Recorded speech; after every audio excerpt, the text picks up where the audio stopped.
When I was a foundation art student in the late 1960s, one of my best pals was this kid called Wilfred.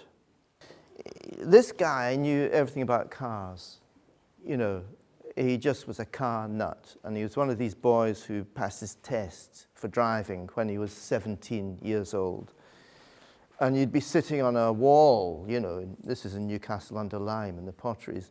You'd be sitting on a wall smoking a roll-up or something, and a car would go past, and Wilfred would say, you know, that's a Mark II. That kind of thing. Yeah. Anyway, I got chucked out of my foundation course, my foundation art course. I didn't go back to art school for 5 years. And I didn't see Wilfred, we lost touch. And then we were both in London, and I was at Chelsea Art School in the 1970s, and Wilfred was working in Dagenham at Ford as a car designer. We met up in a pub or something, because I was at art school, and I said, so Wilf, you know, you designed a car now, have you done one? And he just, you know, said, oh, Jock, it's not like that, you know, you're part of a team. He said, but the new model Cortina and the tail light and that little curve, I really fought for that. And of course, I was in a pub with other art students and that in Chelsea and thought, oh, right, no. Something died inside, curled up and died inside me. But then I realized that every time Wilfred saw the new model Cortina, that little curve, and I thought about graffiti artists and trains with big yellow tags, and thousands of people see that. And I realized that Wilfred could go down any high street and he would see his work. And I thought, well, that must feel great. You know, he sees something he fought for on every high street. And I began to think about art and branding and mass production and signage. And I thought about the car. And the Cortina, the boot lid has on the right-hand corner the word Cortina in a chromium-plated casting riveted on there, but it's in handwriting. And I thought, why is it in handwriting? And then I thought about Ford, which is an oval with a navy blue background with the word Ford written in handwriting with the same F as, which is part of my name, the capital F, with a dash through it. And I began to think about that, and I thought, did Henry Ford, the man who invented mass production, think the public would be fooled to think that this was done by an artist? The ethos of mass production is that every single object looks exactly the same, and if it doesn't, there's a flaw. And the whole ethos of the art business is that it's an original, and there's not another one like it. I still don't know the answer to that, which is why I'm bringing it up, really, because Either he was trying to pretend that it had the status of an artwork, or he wanted to deny what he'd invented. And every brand new Ford out there has still got some handwriting on it in a casting of some kind. And of course, it's been years since we signed our work, hasn't it? Unless it's an etching or something, because it's so naff.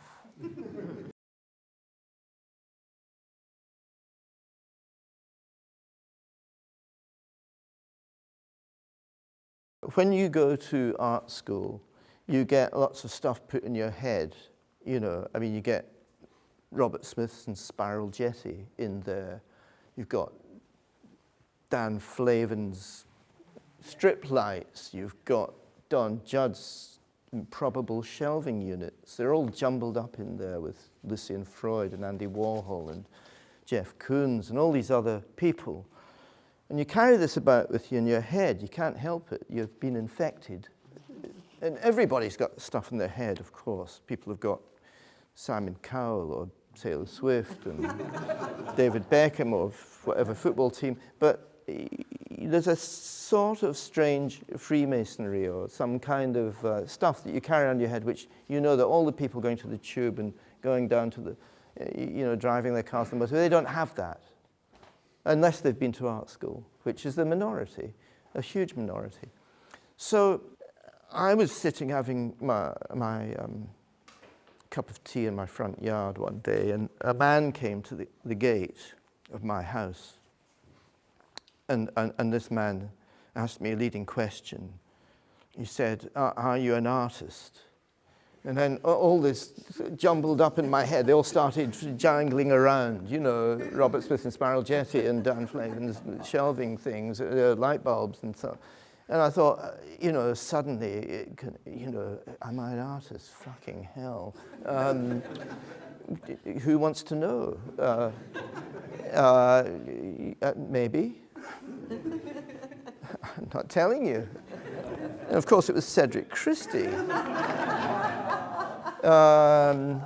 Who turned out Cedric Christie was living around the corner in Bethnal Green, Bethnal Green has more than its fair share of artists. There are galleries across the road. There's the Maureen Paley gallery, there's the, gallery, the Herald Street, there's the Approach. It's full of curators from worthy museums wearing baseball hats, getting down to the kids. It's an absolute sort of infestation, a pestilence of art types. So we made friends only about a year ago, as you were saying, Jonathan, not very long ago. Firm friends immediately in about 20 minutes. And as Cedric Christie walked off up Victoria Park Square, I watched him. And on his bottom, he had the word fuck embroidered across it. And it was in handwriting, if memory serves me well, in the manner of the word Ford. And I realized then that Cedric Christie was a bona fide artist. Definitely. I have to go to fucking art school to get away with that one.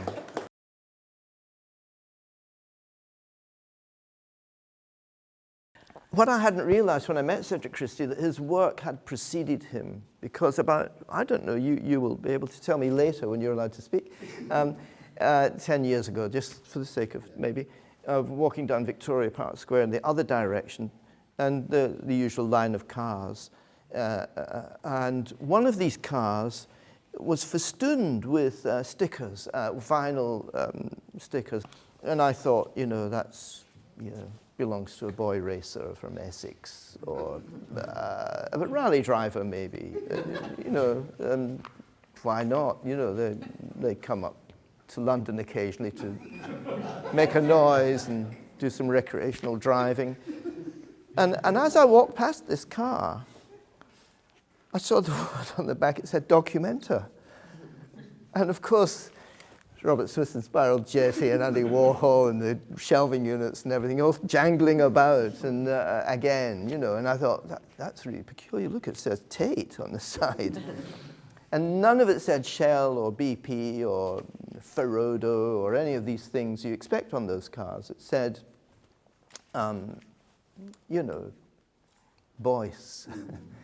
And I suddenly had a short circuit because my secret thing in my head, you know, incognito, walking down in the street to Tesco's, but knowing about, you know, the Turner Prize and, you know, Jeff Koons and all that other junk that we have, that all of you have got in your heads, I know you do, was short-circuited because this was an ordinary car on an ordinary street in London. And here it was, not in a gallery. And I now know that you had organized, I don't know, a dozen of these items to be driven off to Documenta and then parked around London and driving around in streets to confuse and terrify people who'd been to art school. So I knew your work before I knew you.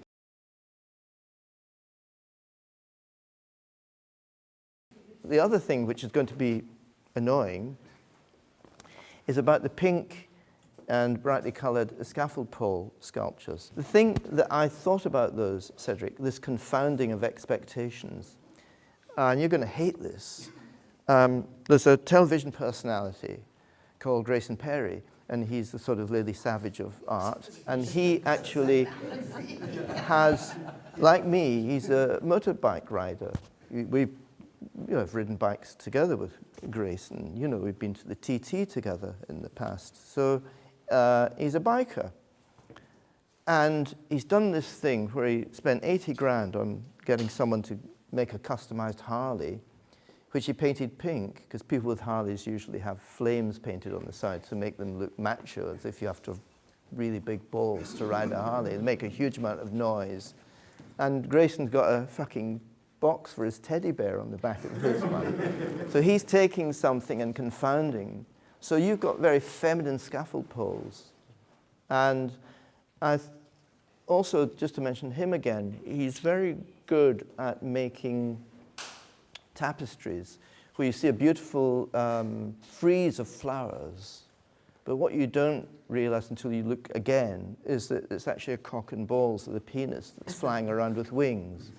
And there is a similarity, I think, of this joy in taking what the viewer expects and then just going like that at the end, which I see all through this work.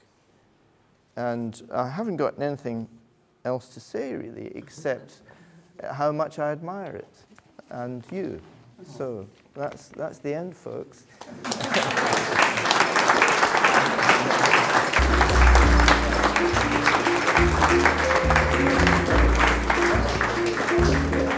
Oh, I thought you were coming to give me a punch. I'm not going to punch you.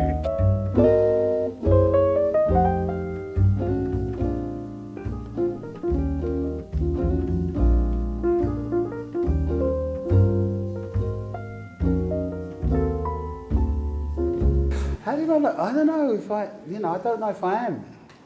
I don't know. There isn't something you just go, that's it, is it? You kind of own the word and say, I'm this.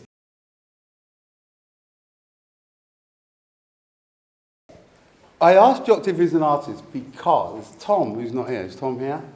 Tom told me there's an artist who lives on this road somewhere. Okay, so then the day before I'd met Liz, hadn't I?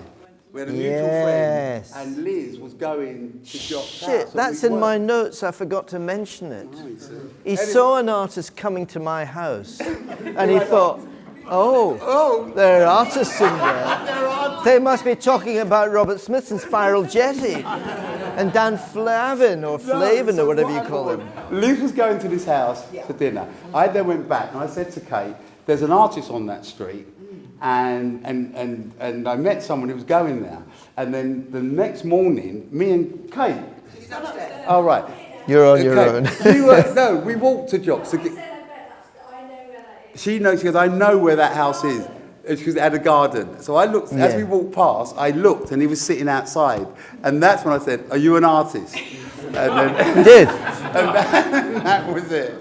But I don't think that's true. I think you thought, oh, an artist has gone in that house. They'll be in there thinking art things and talking about art. And they'll be eating artistic food and having all sorts of artistic conversations and thoughts. And we have had those. in that house. So that is true. It's a self-fulfilling prophecy then. Yeah, it is a self-fulfilling prophecy. From the welding point of view, for me, something happened when I suddenly looked at my work and there was no welding. So that was a massive confidence shift. So my early work, the one thing is very clear is the welding, and it's very beautiful and it's very part of it. And then I remember one day thinking, if I was, that question about being an artist, the change when I made something and I was hiding the welds. It was no longer about how I'd made it. And I was going, fuck, what's happening here? Do you know what I mean? It was a very moment I went... Change from being a craftsperson to an artist? I don't know what I changed to be. It was a confidence thing. Because if I put the things I welded in front of anyone I grew up with, they wouldn't have to like it or not, but they had to say, that welding's gorgeous. No, but that's the thing, isn't it? It was built on that. And they'd say, wow, how did you do that? How have you welded like that? Since then, though, I've met a guy who watches telly practicing how to feed welding rods through his hands. So he's equal on same. So, it just goes, he's an artist in his own right. He can weld equally with both hands. That's amazing. Do you know what I mean? So everything's got its level. But for me, it was that thing that there is welding in some of this work, but you can't see it. And that's something that, and then I even bought a machine that made it even, better for me and harder for people to see the world. So just went to that next level. So the crushing the cars came into it. Okay, very quick story on the crushing the cars. It was brilliant. It was, it was like, it started like this. Had a show called Kiss Your Own Arse Because I'm Not Sorry Anymore. Vauxhall saw it, phoned me up saying, pick a car. I thought it was a mate joking, so I didn't do it. They then phoned the gallery and said, no, they really want to pick a car, and then I phoned this guy. He said, pick any car from the website apart from a Hummer. And this, I don't know if anyone's bought a new car here. This guy arrives with a clipboard at your house and says, and there's this thing outside, shiny, and says, this is yours. And you go, fucking hell, this is great. And the kids were going, what's going on? We've got no money, but we've got this brand new car outside. And then they said, right, you've got this car, do something with it. And then this is where Jock is correct. I come from Essex, a reason to bad boy a car would just be brilliant. Do you know what I mean? So then, very quick, I'm trying to make the story quick. I met this guy called Gerald Faginato, who had a gallery in the West End. We met in Miami because of my trainers. We kind of got on. I then, thinking about this project, thinking, right, how am I going to do this? Right, I'll go to galleries, get them to give me money to be on my car. So I went into his gallery, said, hi man, we met in Miami, yeah, blah, blah, blah. I want 400 quid. I'm doing this project, you can't ask me what I'm doing or who else is doing it. Anyway, so you've come into my gallery, you want 400 quid and I can't know anything. I went, yeah. He went, okay, I'll do it. And the minute he did it, it just went like that. So then I was able to take the logos and turn them, the brands and turn them into galleries. Took it to Basel and galleries were throwing their cards at me, going, we want to do this, we want to do this. I'm going, no, not doing that again, blah, blah, blah. Then Documenta came along and I went, wow, 12 cars, this will be brilliant. Sold some work, bought 12 cars, decorated them. But on each car I had on the back, Kiss Your Own Arse Because I'm Not Sorry Anymore, because that was the show it all happened with. The first piece of work I did, it was, the very first piece I made was a welded steel sculpture, and I was very unconfident and I wanted to make it into a mirror. And Amelia, who's here, I think is Amelia here? There. Amelia convinced me not to make it a mirror because I could not understand how someone would want to have something that did nothing. Do you know what I mean? And I was really thinking this needs to be a mirror. So that was the first piece of work I did. So it wasn't a mirror, it was what? It was a sculpture. It was an abstract welded steel sculpture. But I wanted to put a mirror on it to make it a mirror. So then it was something. Then my mates would go, it's a mirror. And that was the first piece. How did your mates respond to you being an artist? Like those, when you start making the sculptures? What, now? No, the first. The same way, they laugh. Yeah, no, they laugh and go, what's going on? How does this work? What do you mean you're an artist? What do you mean you're teaching? What, you can't even spell. What's going on? You know, it's fine, you know.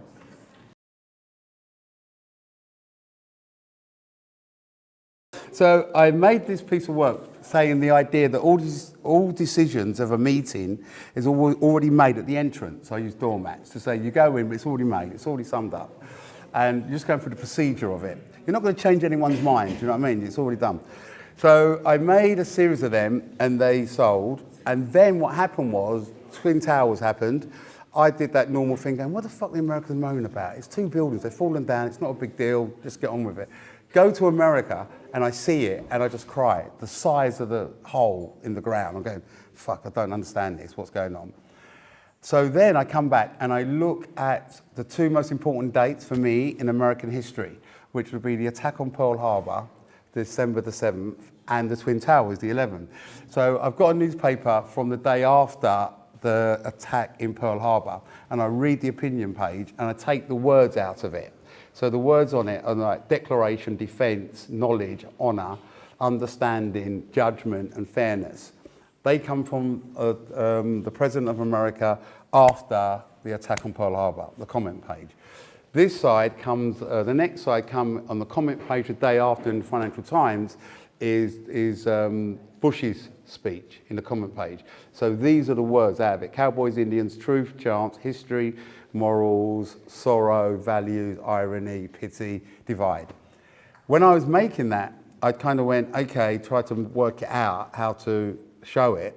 And it fell in that position because when it was at the bottom, it looked like the Twin Towers. So it equaled it. But what I loved about that, I said to someone earlier tonight, is how it now reads across. So then, suddenly it's not just the tower that reads across.